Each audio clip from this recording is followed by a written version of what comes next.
Muy bien, muy buenas noches. Saludos a todas y todos. Yo soy Areni Yaidalí y es un placer compartir con ustedes. A nombre de DFS Capacitaciones agradezco que nos acompañen y le doy la más cordial bienvenida a la plática de hoy sobre el tema la educación superior durante la pandemia.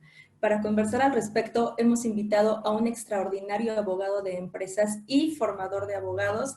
Él es Gibran Miguel Castañeda de la Cruz, egresado de la Escuela Libre de Derecho con mención honorífica, socio en diversas firmas, abogado postulante dedicado al litigio administrativo, comercial, amparo, acciones colectivas, así como la consultoría jurídica y la capacitación. Es titular de cátedra en la Escuela Libre de Derecho. Y bueno, es director de un podcast denominado Secreto Profesional. Pero yo me quiero quedar precisamente con la parte donde les mencionaba. Él es formador de abogados, por motivo por el cual nos ha parecido interesantísimo sostener el día de hoy una pequeña conversación sobre el tema que ya compartimos, la educación superior durante la pandemia. Querido Gibran, bienvenido. Muchísimas gracias por aceptar nuestra invitación. ¿Cómo estás? Muchas gracias, Areni. Gracias por la invitación. Gracias también a todo nuestro público que nos está viendo. Pues muy bien, la verdad, muy contento de iniciar esta plática que la verdad es que motiva a mucha reflexión desde muchas aristas porque es un tema muy, muy complejo. Así que, pues, a tus órdenes y a las órdenes de nuestro público. Pues mira, ya lo platicábamos por el contenido del tema y dado que eres un excelente orador, a mí me encantaría de hecho cederte el micrófono y que nos pudieras compartir un poco sobre tu opinión y tu perspectiva de este fenómeno, por llamarlo de algún modo, de la educación superior en tiempo de pandemia. ¿De qué manera impacta? ¿Cuál es la relevancia? ¿Por qué hablar de un conflicto derivado de la pandemia y cuál es, digamos, el aspecto más relevante a resaltar en este tema? Claro que sí, Areni, pues muchas gracias, muy buenas noches a todos. Pues efectivamente, fíjate que se ha hablado mucho de la educación, del papel de los profesores durante la pandemia, de lo que hemos hecho todos los docentes durante la cuarentena, y eso me parece maravilloso porque la educación es, ¿cómo decirlo? Es uno de los pocos refugios que le quedan a la antigua normalidad, ¿no? Y déjame explicarme. Durante el brote de esta nueva enfermedad que ha marcado 2020, durante toda la cuarentena, si una actividad continuó sin detenerse, fue justamente la labor educativa, ¿no? O sea, esa nunca, nunca, nunca se detuvo. Todas las actividades humanas cerraron gimnasios, cerraron comercios, guarderías, cerraron restaurantes y lugares de esparcimiento, pero bueno, a ver, como abogado se los digo, hasta la impartición de justicia se detuvo y eso que es un derecho humano, ¿no? Hasta los tribunales cerraron, salvo algunas contadas excepciones, pero hasta ellos cerraron. Bueno, durante la cuarentena no me lo dejarán, no me permitirán mentir. Yo creo que cada uno de nosotros hasta se la pensaba dos veces antes de enfermarse, ¿no? Sí. Porque, híjole, si me enfermo, no me van a atender igual en la clínica, el doctor no me va a pelar, o igual en una de esas voy al hospital y pesco algo peor de con lo que entro. O sea, todas las actividades humanas se detuvieron, excepto la educación. Y esto es algo que tenemos que tener muy en cuenta y algo que es muy digno de valorar. Quienes nos dedicamos a la educación, no solo a tiempo parcial, sino también a tiempo completo, o sea, quienes de alguna forma estamos inmersos en el proceso educativo, continuamos trabajando. Siempre asumimos, quizá implícitamente, eh, el compromiso por continuar el curso, ¿no? O sea, nos fuimos a cuarentena en marzo, que ya estábamos a punto de acabar los cursos, estoy hablando de educación superior, Sí. y como que todos asumimos el compromiso de lo terminamos porque lo terminamos. Y ahorita que ya estamos en agosto, en septiembre, pues todos también asumimos implícitamente el compromiso de iniciar el curso y si hace falta acabarlo, ¿no? O sea, aún a pesar de la pandemia. Precisamente por esto, porque nunca se detuvo, la educación, desde mi óptica, se ha erigido como una reminiscencia de lo que era el mundo antes de 2020, ¿no? Y paradójicamente, además de que es una reminiscencia de cómo era el mundo antes de la enfermedad, al mismo tiempo también es una de las actividades que mejor ha evolucionado y que mejor ha respondido a la nueva normalidad. Es una de las actividades que mejor y más rápido se adaptó al uso de las tecnologías y a las nuevas necesidades tanto de profesores como de estudiantes, ¿no? Si tú te metes a Facebook o a cualquier red social, si nuestra comunidad lo hace, eh, por ejemplo Twitter, en donde soy muy activo, eh, se van a dar cuenta que están plagadas de memes, de ejemplos, de fotos, de cómo los maestros han puesto la piel, han invertido sangre, sudor y lágrimas en continuar sus cursos y en terminarlos de la mejor manera posible, a pesar de la COVID-19.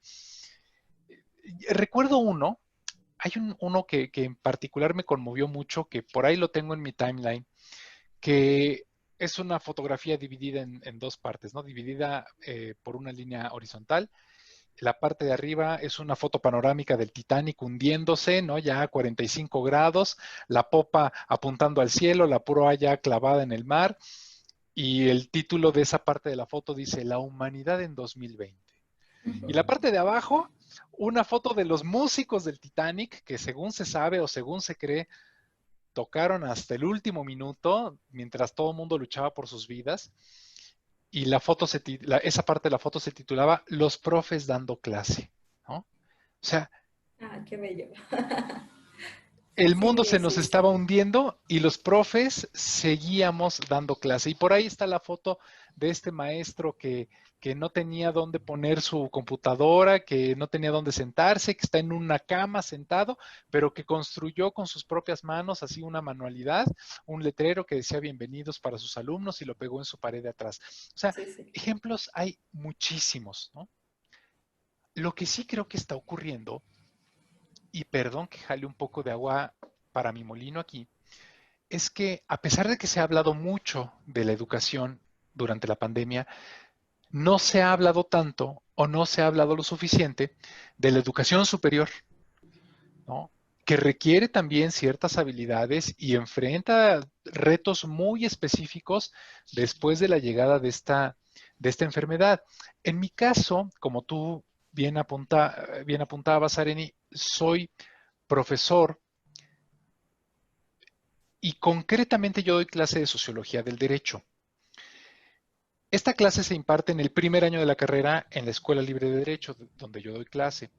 Eso me convierte, o por lo menos yo así me concibo, en un profesor bisagra, en un profesor eje, que se encuentra justamente entre dos universos. Por un lado, el alumno preparatoriano, que apenas está dando el paso, ¿no? Pero que todavía trae la práctica preparatoriana, y el alumno que ya está ahí por decisión propia, que ya quiso, que ya escogió estar en una carrera, estudiando de manera profesional. Sin embargo, también he dado clases a nivel maestría de teoría de la Constitución, y con esa experiencia recientemente me invitaron a formar parte de un comité para elaborar un manual de mejores prácticas justo con motivo de la pandemia, ¿no? De mejores prácticas docentes en tiempos de la COVID-19. Y a la hora de elaborar mi participación, mi parte, mi aportación a este manual, me surgieron una serie de reflexiones que son las que quisiera compartir contigo y con nuestro público, eh, y que son muy concretas, son solamente 5 reflexiones en particular, ¿no? La primera reflexión, y creo que es la más importante, es que tenemos que ser conscientes, los profesores de educación superior, que la educación no es un fin en sí mismo. La educación es un medio. Y aquí hago una pausa dramática, ¿no? La educación no es un fin en sí mismo, es un medio para que nuestra comunidad, nuestro país, nuestro mundo, ¿por qué no decirlo?, tenga mejores profesionistas. Entonces lo que nosotros tenemos que hacer es identificar la excelencia y una forma de hacerlo, de identificar la excelencia, esa excelencia que es el fin del proceso educativo, es preguntarnos, ¿cuánto aprenden los estudiantes? ¿No? Porque el aprendizaje es el producto de nuestra actividad, es el fin de nuestra actividad. La labor docente es solamente un medio, es solamente un vehículo. Entonces, con esa idea en mente de que nosotros solo somos un vehículo, debemos quitarnos esa tendencia natural que tenemos todos de pensar más en qué vamos a hacer en nuestra clase, en lugar de pensar en qué van a hacer nuestros alumnos en la clase, ¿no? O sea, el enfoque es distinto. No me debo importar a mí mismo, me debe importar mi alumno. ¿Qué es lo que él va a hacer durante la hora que estemos conectados en Zoom o en Webex o en lo que sea? Y es un error que solemos cometer todos los profesores, ¿eh? O sea, un error muy sencillo de enunciar. Tendemos a centrarnos más en cuánto del temario vamos a cubrir que en pensar qué es lo que nuestros estudiantes van a descubrir.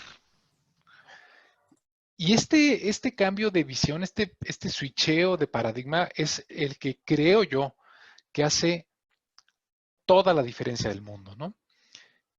Pero mira, tampoco me lo tomo muy a pecho. O sea, pensar más en nosotros mismos y en lo que nosotros tenemos que hacer es parte de nuestra condición humana. Tendemos a pensar más en lo que está bajo nuestro control que en lo que no está bajo nuestro control. Por eso tendemos a pensar más en la enseñanza que en el aprendizaje, porque el aprendizaje no está en nuestro control. En nuestro control está la enseñanza. El balón de la enseñanza está en nuestra cancha, pero el balón del aprendizaje está en la cancha del alumno. Entonces nosotros no pensamos tanto en ese, en ese, en ese otro balón, en el aprendizaje. Y creo que entre estos dos balones, pues el del aprendizaje es el que debe estar mejor inflado y mejor cuidado, ¿no? Ahora, si además de ser un ser humano como yo, además eres profesor como yo y abogado litigante como yo, pues entonces todavía es peor, ¿no?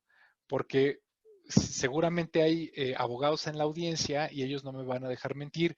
Como litigante es tan importante el resultado como el proceso. Es tan importante ganar el juicio como haber emplazado bien al demandado, ¿no? Entonces, no te puedes dar el lujo de dejar de pensar en el proceso. Pero cuando nos ponemos la cachucha de profesor, creo que sí nos tenemos que deshacer un poco, tenemos que descansar un poco de este modelo mental y centrarnos en el resultado. Al final del día, estamos aquí para ayudar al estudiante a aprender. Y en ese ayudar al estudiante a aprender, pues la enseñanza, o sea, las clases y la tecnología son solamente un vehículo, son un medio, pero nunca se van a convertir en el fin. Mi segunda reflexión. A pesar del ritmo exponencial con el que ha avanzado la tecnología durante los últimos 40 o 50 años, o sea, más o menos desde los años 70 que surgió Internet hasta la fecha, la experiencia de enseñar en línea se siente y se va a sentir bien diferente a la experiencia de estar físicamente en el aula. Digo, tan solo, pues veamos esta conferencia. Yo estoy muy a gusto en este momento sentado en una sala de juntas de mi oficina, pero de otra manera, pues a lo mejor estaría frente a ustedes en un aula o en un auditorio. Todo sería completamente distinto. Y en general, en una clase en línea, todo, absolutamente todo, pierde naturalidad. Todo se siente más forzado, se siente más, pues eso, menos natural. Y esto es bien importante, no es cosa menor. No debemos perderlo de vista porque un profesor, un maestro que está presente, que está cercano a sus alumnos, humana y materialmente, se convierte no solo en una voz que imparte conocimiento, sino se vuelve una experiencia, se vuelve un modelo a seguir para el alumno, ¿no? Las simples actitudes corporales que el alumno capta del maestro en el salón de clases, pues son lo que permiten que una simple capacitación se convierta en una verdadera formación, ¿no? En mi caso particular, perdón que platique a veces en primera persona, pero es para compartir mi experiencia personal. Desde que llegas a la Escuela Libre de Derecho donde doy clase, desde ahí ya estás formando abogados. Si llegaste a tiempo, si llegaste tarde, si llegaste temprano, si saludaste al poli de la entrada cuando entraste, si te estacionaste correctamente o si invadiste otro cajón de estacionamiento, desde ahí ya estás impartiendo valores, ya estás dando ejemplo, ya estás inculcando una forma de ser. Y todo eso se pierde en una clase en línea.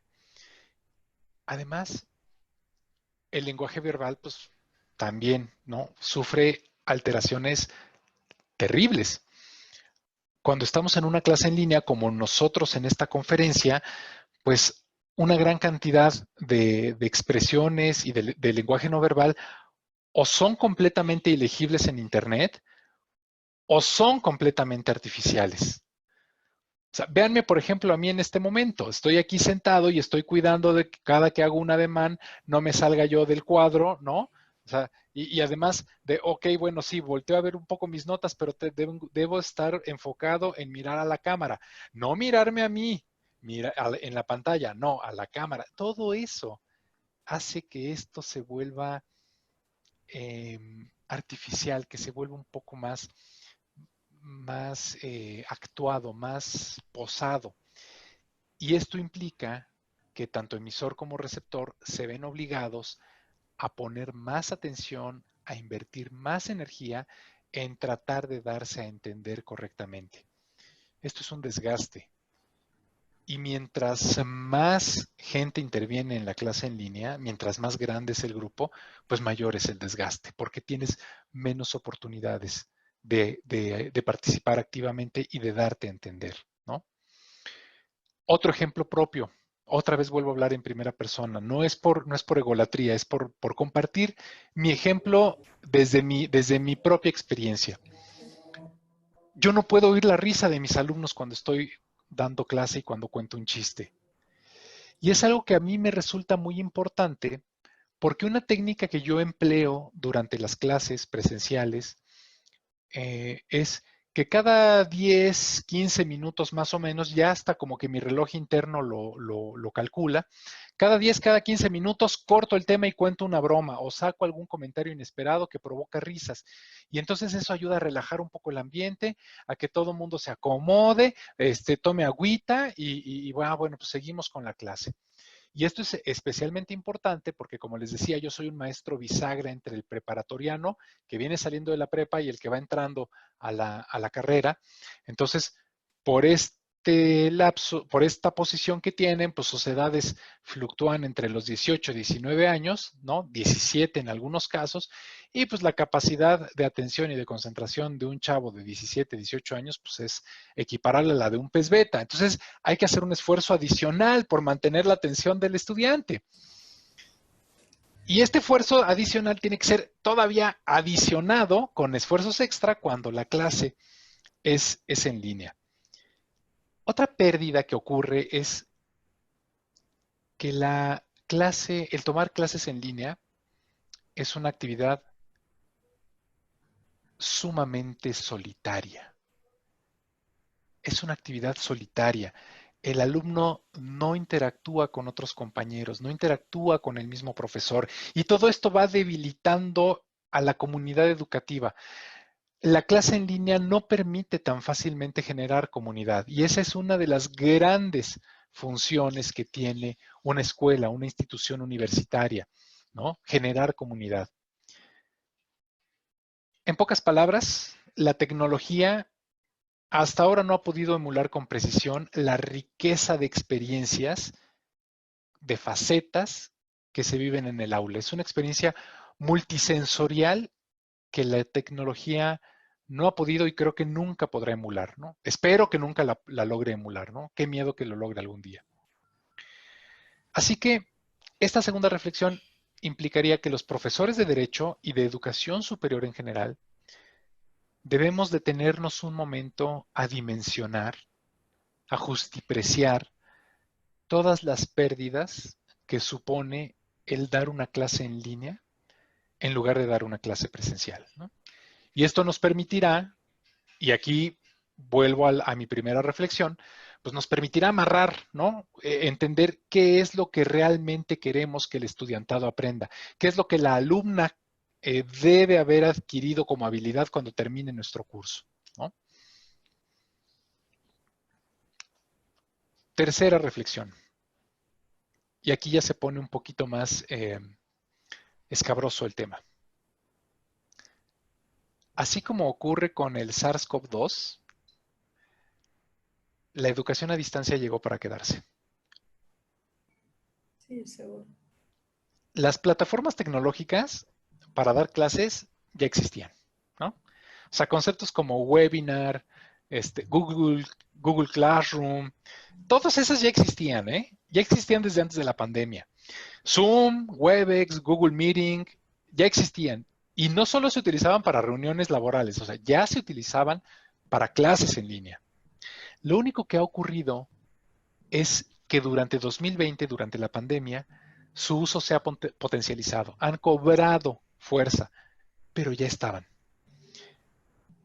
La educación ya se había estado montando poco a poco, ¿no? en las plataformas tecnológicas. Y bueno, hace un momento comentábamos, Arenito y yo, en YouTube todo el mundo puede ver una entrevista que le hicieron a Steve Jobs desde 1990. En los 90, Steve Jobs estaba explicando en una entrevista cómo las computadoras y una tecnología que estaba apenas poniéndose en boga, que se llamaba Internet, iba a ser utilizado para que la gente trabajara desde su casa y no desde la oficina, y para que los maestros dieran clase desde su casa y no desde el salón de clase, desde los años 90. O sea, esto ya venía implementándose desde entonces. Entonces, la pandemia solamente ha sido un acelerador. No llegó a inventar el hilo negro, no llegó a orillarnos a algo que no teníamos planeado, nada más, ya íbamos por este camino, metimos segunda y pisamos el acelerador. Es todo, pero ya la educación iba encaminándose hacia los medios tecnológicos. Y esto va a ocurrir con todas las actividades del ser humano, ¿eh? O sea, no solamente con la tecnología. Digo, no quiero ponerme catastrófico, pero pues ya sabemos, Jeff Bezos, el dueño y creador de Amazon, él ve un mundo en el que ya los seres humanos no van a tener trabajo, ya no va a haber trabajo que darle a un ser humano porque todo lo van a hacer las máquinas, incluso el arte, incluso labores intelectuales como filosofía, como resolver un problema aplicando leyes. O sea, todos ya van a ser resueltos por las computadoras o por los robots o por ambos. Entonces, eso de, no, a mí la tecnología no me gusta, yo no le hago a eso, y eso, ¿qué es eso de Zoom? No, yo a eso, no, pues ya no es una opción, no es algo opcional para nosotros, es un tema de comprometerse con uno mismo a no quedarse atrás. ¿No te gusta la tecnología? Pues encuéntrale gusto. Si no se lo encuentras, pues te vas a quedar atrás, chato, la verdad, ¿no?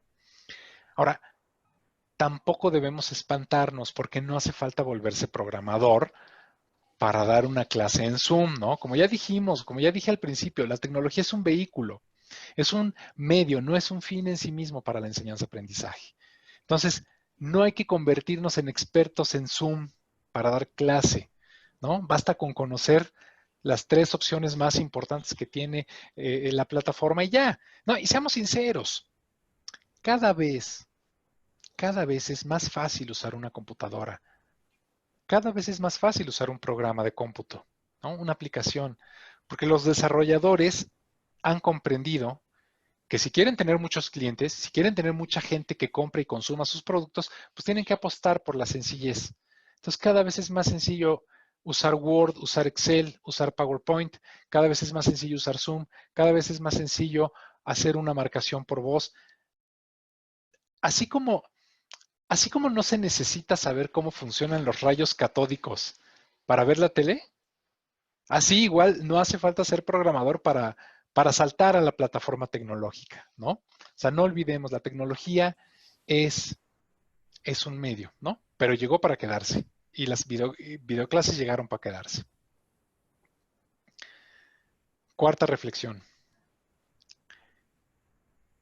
Ok, pues ya, la tecnología llegó para quedarse. Bueno, ¿ya todo esto qué hago? ¿No? Pues soy profesor de educación superior y tengo que enfrentarme a esto de la tecnología, ¿no? ¿Qué hago? Y para contestar esta pregunta, otra vez vuelvo a compartir lo que a mí me ha funcionado. No necesariamente voy a decir que sea algo que pedagógicamente esté probado, simplemente es algo con lo que yo he experimentado y que he investigado, que he experimentado y que me ha funcionado.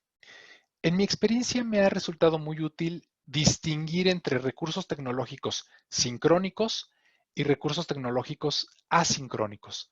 O sea, los sincrónicos son aquellos en los que hay interacción inmediata en tiempo real entre profesorado y alumnado. Es decir, la videoclase propiamente dicha, ¿no? La clase por Zoom o por Webex o por Google. Y los recursos asincrónicos, que son todos aquellos que el estudiante puede consultar, puede repasar, puede estudiar a sus, a sus tiempos, a sus ritmos, a sus horas cuando él lo desee, ¿no? Creo que la mejor enseñanza en líneas ocurre cuando combinamos estos dos tipos de recursos porque los dos tienen sus ventajas, tienen sus desventajas y se imbrican y se combinan y se complementan entre sí. Como no me quiero extender mucho y pues también el tiempo ya se nos está agotando, no me voy a meter mucho a los recursos asincrónicos, ¿no? Digo, yo tengo, por ejemplo, un podcast, como anunciabas hace rato, tengo un blog, tengo un canal de YouTube que utilizo como medios asincrónicos, pero digo, no hace falta todo eso, basta con saber mandar un PDF por, por WhatsApp o por correo electrónico y eso ya es un recurso asincrónico. Pero vamos a centrarnos en los sincrónicos, ¿no? O sea, ¿qué hacer? ¿Qué actitudes tomar cuando ya estás conectado, cuando ya estamos en línea, enfrente, entre comillas, enfrente de los alumnos? Pues los maestros tenemos que ser más receptivos, tenemos que ser más tolerantes, eh, porque no deja de sentirse artificial esta conexión, ¿no? Es lo que comentaba al principio. El profesor debe ser consciente también de que no se nace siendo profesor. Un profesor se hace, no se nace. Entonces, a aprender a utilizar las plataformas tecnológicas, pues es algo que se logra a través de ensayo y error, ¿no? Entonces, el profesor tiene que ser paciente, pero no paciente con el alumno, tiene que ser paciente consigo mismo.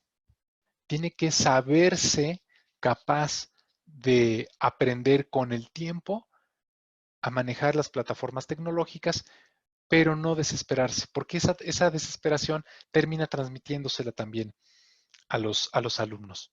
Y además debemos ser conscientes de que en una clase en línea no se puede abarcar el mismo contenido que en el aula, ¿no? No se puede compartir la misma cantidad de material, no se puede impartir la misma cantidad de contenido y a veces tenemos que ser conscientes de que en medio de la pandemia, como todavía estamos en semáforo naranja, el acceso a libros no es tan sencillo, ¿no? Entonces, no es como que vayamos a mandar a los alumnos a la biblioteca a consultar un libro que no está en librerías, ¿no? Entonces, tenemos que abordar el proceso de enseñanza-aprendizaje en línea con la premisa de que menos es más. Y tenemos que ser muy creativos. O sea, el docente tiene que ser muy creativo y la mejor forma de ser creativo es salirse de su área, salirse de su industria, de su actividad. Yo, por ejemplo, soy abogado, doy clases de derecho. Bueno, no voy a buscar a ver cómo dan clase de derecho mis colegas para tratar de ser innovador o para ser creativo. Mejor me voy a poner a ver cómo da clases un doctor, ¿no? Clases de medicina, o cómo da clases un ingeniero, clases de ingeniería, o cómo da clases un arquitecto, clases de arquitectura. Porque ahí es donde está la innovación. Para poder ser innovador hay que pensar fuera de la caja, pero para pensar fuera de la caja hay que investigar fuera de la caja, hay que indagar fuera de nuestra zona de confort.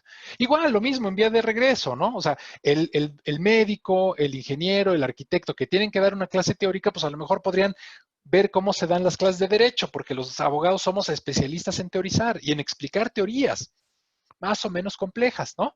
Podemos explicar complejo lo fácil lo complejo, como nos la pongan, bailamos, ¿no? Entonces, salirte de tu zona de confort para poder ser innovador, para poder ser creativo, ¿no? Pensar fuera de la caja, pero para eso indagar fuera de la caja. Y finalmente, la última actitud es, pues, privilegiar la naturalidad, ¿no? Se vale cometer errores. El profesor de educación superior, por muy vaca sagrada que sea, debe mostrarse a sus alumnos con naturalidad, como lo que es, como un ser humano. Aquí está mi oficina, ahí está una foto de mi esposa, no pasa nada, ¿no? Me voy a equivocar, voy a dejar de oír, se le va a acabar la pila a mí esta cosa. No pasa nada, ¿no? Esas cosas pasan, tenemos que aceptarlas como parte de la nueva normalidad. Hace poco di una conferencia en medio de la pandemia para la Barra Mexicana Colegio de Abogados. Y justo cuando yo estaba en el punto más interesante de mi ponencia, estaba yo en mi casa y de repente pues me abren la puerta y entra mi niña de 3 años corriendo toda emocionada, ¿no? Con su muñeca de Moana y gritando, mira papá, no sé qué le pasó a Moana, ¿no? Y lo único que atiné a decir fue, les manda saludos mi hija, ¿no? O sea, no podemos ocultar esas cosas. Hay muchos videos de un cuate al que le pasó y que trató de ocultarlo y le fue pésimo en redes sociales, ¿no? No, hay que tomarlo con naturalidad. Esto forma parte de nuestra nueva normalidad. En tiempos de COVID, los profesores enseñamos desde casa y enseñamos nuestra casa.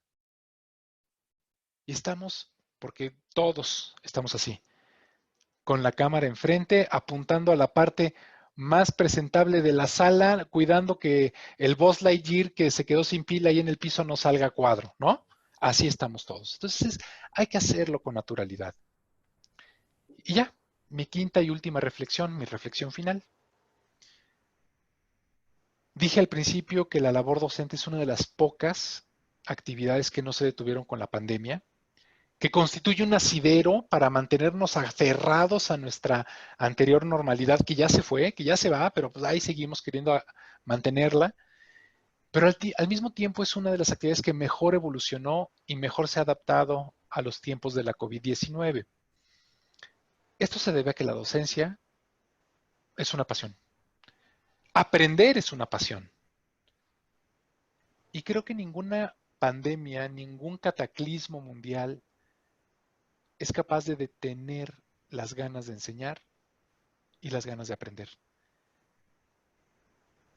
Compartir conocimiento y adquirir conocimiento es un acto de esperanza. Enseñar y aprender significa tener esperanza en la humanidad. Tener esperanza en su desarrollo y tener esperanza en que tarde o temprano saldremos a flote y saldremos fortalecidos de esta y de cualquier otra crisis que venga. Totalmente. Por eso es un acto de esperanza. Esas son mis 5 reflexiones, Areni. No, Muchas hombre, gracias a todos. pues maravilloso, Gibran, yo me quedé con Gibran. Y comparto completamente tu perspectiva, y ya lo platicábamos fuera de cámara, que en realidad el verdadero problema con la pandemia relacionado con la educación es material y económico. Porque la cuestión tecnológica, como bien platicas y ya lo habíamos comentado, esto no es nuevo. eh, a lo mejor las personas estamos mal acostumbradas desde inicio a estudiar con un solo método de enseñanza-aprendizaje, que es el presencial. Pero vaya, el aprendizaje mixto, el aprendizaje invertido, el aprendizaje a distancia, el e-learning, esto no es nuevo. Vaya, Así es. simplemente esta situación nos está empujando a, ahora sí, a hacernos cargo de aprender, a quienes nos toca enseñar, de aprender a enseñar atrás de una computadora, y a quien le toca aprender, a aprender de una nueva manera. Yo iniciando semestre justamente con mis chicos de licenciatura les decía, lo primero que yo necesito identificar es cómo aprenden ustedes. Y para eso les pido que me apoyen. ¿Ustedes cómo aprenden? Aprendes leyendo, aprendes escribiendo, aprendes escuchando. A lo mejor podemos incluso grabar videos, ¿no? Porque de repente se nos cae la red y bueno, pues se acabó la clase. Pero mira, ya se me cayó la clase, pero te mando el video, ya lo subí a YouTube precisamente para que ahí tú lo puedas ver y mañana platicamos. O te dejo 2 o 3 lecturas, o es más, hoy no vamos a hacer sesión virtual. Hoy te voy a dejar una hoja de actividades perfectamente descritas con lecturas que ya descargué y que te voy a poner a tu disposición y listo, ¿no? Entonces, totalmente yo comparto contigo y coincido que es una cuestión de responsabilidad de quienes nos dedicamos a la docencia, el encontrar esta manera de llegar, de seguir llegando a los destinatarios de nuestro servicio y de nuestra labor. Y de ellos, bueno, pues es un poco, desde que preparamos nuestro plan de estudios, nuestra carta magistral o nuestro plan magisterial, diseñar un objetivo adicional. Ya tú lo ponías, ¿cuál va a ser el resultado de tu curso? Bueno, pues el resultado de tu curso, desde el rediseño de tus objetivos, nosotros lo podemos, quizá no controlar, pero sí apuntar. De alguna manera lo podemos apuntar. Entonces, ¿cuál es el verdadero reto? Bueno, pues yo reiteraría que, al menos desde mi experiencia también, el verdadero reto son los recursos materiales. Y fíjate, y obviamente lo económico. Hoy leía una nota, yo te compartí sobre algunos jóvenes estudiantes oaxaqueños que anunciaron la creación de un movimiento que se llama Movimiento de Aspirantes Excluidos de la Educación Superior, a partir del cual van a demandar que no se les excluya por la aplicación de los exámenes en línea y los altos costos de las cuotas de inscripción que cobran las universidades, tomando en cuenta que por los tiempos no son costeables, por la situación de COVID y por la realidad económica mundial, no es costeable. Cuando hacemos una lectura de esto y volvemos al tema, los retos de la educación superior en la pandemia, bueno, el verdadero reto mundial es económico. Además del sanitario, por supuesto, es económico. Pero directamente relacionado a la cuestión de la educación, bueno, es que para esto ya tendríamos que haber estado preparados. Es como llegar a una audiencia penal y decir que por la reforma y por el nuevo Código Nacional y porque en 2008 hubo una modificación absoluta del sistema penal, pues no estábamos listos, ¿no? ¿Qué tanto nos metemos en nuestro papel? ¿Qué tanto nos hacemos cargo? Y no nada más para la docencia, porque la tecnología es parte de todo, como bien apuntas, es un todo y es una realidad. No, es un tema muy interesante. A ver, creo que apuntas dos cosas sumamente dolorosas de nuestra realidad, que yo no quise tocar a propósito en mi ponencia, en esta plática, pero que qué bueno que tú sí las sacas a la luz. Primero que nada, la brecha social, ¿no? Se está ampliando. Y eso es algo que no podemos soslayar, porque no solamente necesitas una computadora con internet. O sea, necesitas una buena computadora con una buena conexión a internet, ¿no? Y luego ya le vas subiendo, y que si los audifonitos, y que si no sé qué, y que si la tableta electrónica. Entonces, a veces es para nosotros muy fácil perder de vista desde nuestra posición como profesores de educación superior de una institución privada que Sí. no tienes esos problemas, ¿no? A pesar de que en mi caso, por ejemplo, la Libre, pues es una institución privada sui generis porque pues, sus cuotas son sumamente bajas y siempre la hemos concebido como un trampolín social, ¿no? Es un elemento que permite la movilidad social, que facilita la movilidad social. Pero no siempre es el caso y siempre vamos a tener a alguien que no tenga esa conexión a Internet, que no tenga esas facilidades. Ahora, ¿cuántas familias no hay con más de 2, de más de 3, más de 5 hijos, pero con una única computadora?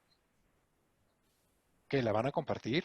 O sea, es un tema, ¿no? Claro que es un Sí, tema. sí. Y eso va a ir ensanchando cada vez más las diferencias, porque por un lado tenemos a una familia que tiene que compartir una conexión de regular calidad y una única computadora de ínfima calidad, y por el otro lado tenemos a una familia que tiene solamente 2 o 3 hijos, pero que cada uno tiene 2 computadoras y 2 teléfonos celulares, y aparte hay 2 conexiones Wi-Fi en toda la casa, ¿no? O sea, ese tipo de cosas van a generar que las diferencias sociales sean cada vez más marcadas y que el acceso a la educación de calidad sea todavía más difícil del que ya es hoy en día en la realidad. El papel todo lo soporta y la Constitución puede decir que es un derecho universal la educación, la realidad es otra, ¿no? Tenemos que ser muy objetivos con eso. Sí, sí, sí. Y esto va a exacerbar todavía más el problema. Y lamentablemente, Areni, yo no veo que nuestros gobiernos, no solo en México, por lo menos en Latinoamérica, yo no veo que se estén preocupando por eso, ¿eh? No, claro, ni por la salud, pues. Empezando por ahí, ¿no? Ya deja tú la educación. Y Sí, entonces, totalmente. ese es uno de los puntos que tocabas. Y el otro, bueno, a lo mejor hay que redefinir y rediseñar nuestros objetivos como docentes. Y totalmente, ¿no? Totalmente. A mí qué me interesa como sociólogo del derecho, ¿qué me interesa que mis alumnos aprendan en un curso de sociología? Pues a lo mejor hace 10, 11 años me interesaba que entendieran pues algunos conceptos básicos como clase social, rol social, etcétera. Hoy que me interesa, bueno, pues que los apliquen justamente para identificar y sensibilizarse en este tipo de problemáticas que están surgiendo por el uso de la tecnología, ¿no? O Sí, sea, y por desconocimiento nuestro, también como profesores, por incapacidad nuestra de generar y de desarrollar estrategias didácticas, por pretender que podemos enseñar igual en vivo, en presencia, que a distancia. Yo me he encontrado con la ansiedad y la angustia de alumnos de diferentes instituciones que me preguntan de otras materias. Oye, yo sé que das clase de esto, o que practicas de esto, o que eres maestra de esto. Es que no le entiendo a mi profesor. claro. Es que si este maestro tiene un récord de 70% de alumnos reprobados y es mi última materia. A mí me impresiona cómo podemos tener la falta de sensibilidad y esa poca responsabilidad, y se los he dicho a los alumnos, chicos, lo que te debe de importar es aprender. Aprobar es consecuencia de aprender, pero vaya, ¿quién como profesor genera esa perspectiva, ¿no? ¿Quién se enfoca? Y sobre todo en estos tiempos donde es evidente que, como ya mencionaba, los estudiantes estamos aprendiendo a aprender desde la primaria de manera presencial. Es difícil para nosotros esta adaptación de aprender con una lectura, aprender con un libro, aprender viendo un video. Vaya, hasta dónde estamos haciendo los docentes con quienes sí tienen el recurso y sí tienen la posibilidad de costear esta educación para garantizar que efectivamente aprendan. También se los digo constantemente, el día que a mí no me entiendan, el día que mi materia les cueste trabajo, por favor, pregúntenme. Yo con todo gusto cambio el método, cambio la didáctica, repito la materia, repito el tema, lo que ustedes requieran que yo haga, yo lo hago, pero el punto es que aprendan. Esto es para que verdaderamente ustedes se lleven algo y que en su ejercicio profesional se acuerden de algo más que del artículo. Claro, claro. No, a ver, una de las cosas que yo noté que se perdieron de vista al cerrar el curso anterior, que pues nos agarró a todos con los dedos en la puerta. Al cuarto para las 12, de repente nos dijeron, se suspenden clases presenciales, todos vámonos a nuestras casas. ¿Qué hago, no? Pero una de las cosas que se perdió, o que más bien nadie hizo conciencia, es, yo soy profesor de sociología, doy 3 horas a la semana repartidas en 2 sesiones de hora y media cada una. Y el profesor de Derecho Civil, pues da 5 horas a la semana, una diaria, y el de metodologías de la investigación, pues da otras 3 horas, una cada tercer día. Pues qué fácil, ¿no? Qué cómodo. Porque yo nada más vengo, me conecto a Zoom y estoy hora y media aquí conectado y ya después me voy y me olvido, ¿no? Bueno, estábamos en pandemia, entonces me desconectaba y me iba a lavar trastes. Pero, o a cambiar pañales, ¿no? Pero el alumno no. El alumno terminaba su clase y empezaba la siguiente. Sí. Oye, ¿es que el alumno se va a pasar 5 horas sentado viendo una pantalla? Pues no, es algo de lo que debemos ser plenamente conscientes. Y otra cosa que también comentas, y ahí también hay que puntualizarlo mucho, un poco de la mano de la naturalidad de la que hablaba hace rato.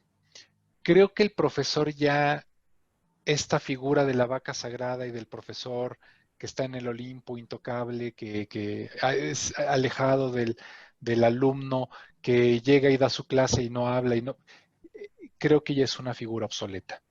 O sea, creo que para sustituir esos problemas que tú estás comentando, que son reales y que existen, tenemos que ser cada vez más abiertos, más cercanos con los alumnos. Y como no nos vamos a encontrar en la cafetería y en la escuela o en los pasillos de la universidad, pues entonces hay que tratar de ser un poquito más accesibles con el WhatsApp, con el Telegram, ¿no? Con las redes sociales, con el correo electrónico. Ahí están, adelante, ¿no? Úsenlos y creo que sí tenemos que ser no solo más pacientes, más tolerantes, como decía hace ratito, sino también más cercanos, ¿no?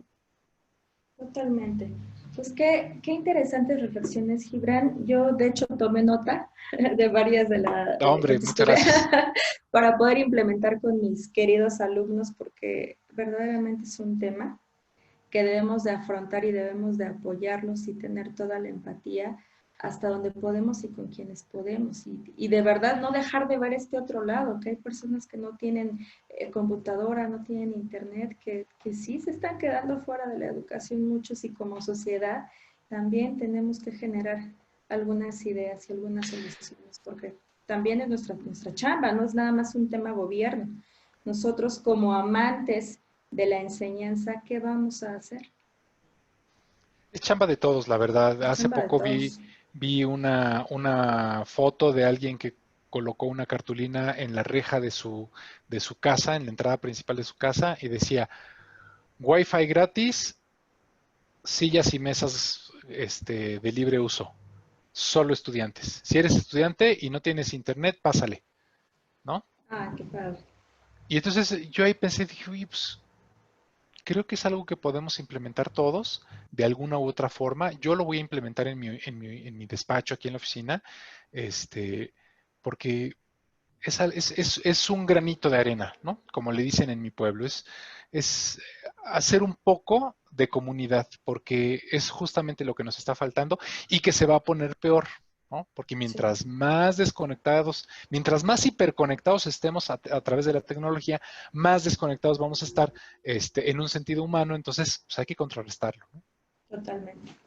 Querido Gibran, generalmente abrimos los últimos 15 a 20 minutos para preguntas de nuestro público, pero he abusado de tu tiempo de tal modo No, no, no, yo que, encantado, al contrario.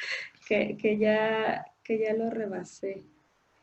Entonces, bueno, no nos queda más que agradecer a las personas que nos han acompañado el día de hoy y anunciarles que precisamente estamos en pláticas con Gibran a efecto de poder lanzar ya la siguiente parte de nuestros cursos, que son precisamente enseñar a enseñar y Exacto, capacitar a las personas encargadas de la educación para el adecuado uso de técnicas pedagógicas y de una didáctica efectiva que permita hacernos cargo en cualquier modalidad y de cualquier manera que enseñemos, enseñar correctamente. Entonces, muy pronto estaremos compartiendo la publicidad. Ya nada más es que acabamos de convencer a Gibran. No, no, convencido estoy, ¿eh? Excelente. Para estrenar profesorazo de lujo. Gracias, gracias, Irmi.